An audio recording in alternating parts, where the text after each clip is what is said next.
राज्यात कोरोनाचं नवीन व्हेरिएंट येण्याची भीती वर्तवण्यात येत असल्याने इतर जिल्ह्यात कोरोनाला रोखण्यासाठी विविध उपाययोजना राबवत आहेत.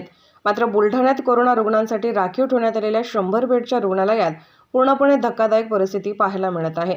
या ठिकाणी खुलेआम दारूच्या पार्ट्या केल्या जात आहेत. सिगारेटची पाकिटे, पत्ते सापडल्याचे धक्कादायक चित्र समोर आले. तर या रुग्णालयातील काही खोल्यांमध्ये शिकाऊ डॉक्टर सुद्धा राहत आहेत. तर या संदर्भात चौकशी करण्यात येणार असल्याचे जिल्हा शल्यचिकित्सक डॉक्टर सुभाष चव्हाण यांनी सांगितले आहे.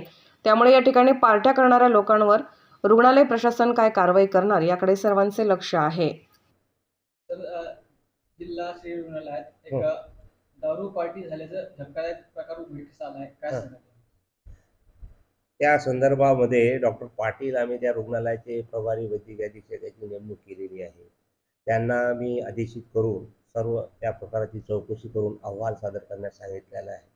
अहवाल आल्यानंतर तुम्हाला सांगण्यात येईल. कारवाई नेमकी काय होईल याच्यावर? जी पार्टी करणारे कोण होते नेमकी सांगू शकता? ते चौकशीनंतर सांगण्यात येईल ना. चौकशीच झाली नाही तर कसं सांगता येईल?